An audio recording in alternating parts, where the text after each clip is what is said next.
Welcome to Weekly Investment Podcast bersama saya Ferdiansyah Putra dari Eastspring Investment Indonesia untuk Prudential Indonesia. Aktivitas produktif dari seluruh penduduk suatu negara yang berinteraksi dengan beragam macam faktor-faktor produksi, jika diakumulasi secara keseluruhan, maka akan mencerminkan kondisi perekonomian suatu negara.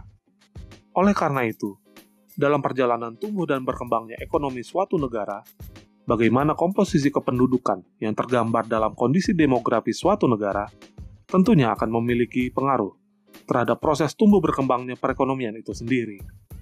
Sehingga, dengan melihat kondisi demografi suatu negara, maka kita dapat melihat suatu potongan proyeksi dari potensi perekonomian suatu negara, khususnya Indonesia. Berdasarkan berita resmi dari Biro Pusat Statistik, penduduk Indonesia per September 2020 mencapai 270,20 juta jiwa, di mana lebih dari setengah penduduk Indonesia masih terpusat di Pulau Jawa, diikuti dengan Pulau Sumatera, Sulawesi, Kalimantan, dan Bali Nusa Tenggara. Dan bila dilihat berdasarkan wilayah administrasinya, Provinsi Jawa Barat juga masih tercatat sebagai provinsi terpadat dengan jumlah penduduk mencapai 48,47 juta jiwa. Sedangkan yang terendah adalah Provinsi Kalimantan Utara dengan jumlah penduduk kurang dari 1 juta jiwa. Dari 270,20 juta jiwa penduduk Indonesia berdasarkan hasil sensus yang dilakukan oleh Biro Pusat Statistik tersebut, penduduk produktif di Indonesia mencapai 70,2%, yang artinya ada sekitar 194,5 juta jiwa yang masuk usia produktif di rentang usia antara 15 hingga 64 tahun. Dan kondisi ini menunjukkan bahwa Indonesia masih dalam kondisi bonus demografi. Kondisi bonus demografi ini bagaikan pisau bermata dua. Jika dapat dikelola dengan baik, maka bonus demografi ini akan menjadi berkah tersendiri kepada perekonomian secara keseluruhan.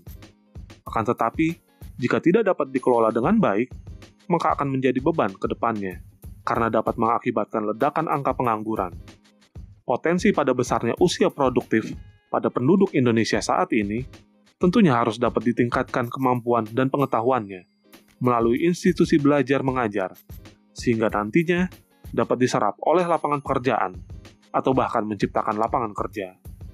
Dalam pengembangan dan pemanfaatan dari kondisi bonus demografi ini, tentunya masih diselumuti berbagai tantangan dari hulu ke hilir, baik dari sisi pembukaan lapangan kerja maupun peningkatan kualitas sumber daya manusia, terlebih saat ini, baik Indonesia maupun dunia, masih dihadapkan oleh permasalahan pandemi COVID-19. Dengan waktu yang akan terus bergulir maju, maka pada akhirnya, Indonesia harus dapat membuktikan bahwa secara keseluruhan dapat mengelola kondisi bonus demografi ini, dan akhirnya memberikan manfaat yang sebesar-besarnya terhadap perkembangan perekonomian dalam jangka panjang. Demikian Weekly Investment Podcast mengenai gambaran kondisi demografi di Indonesia. Semoga bermanfaat dan salam investasi.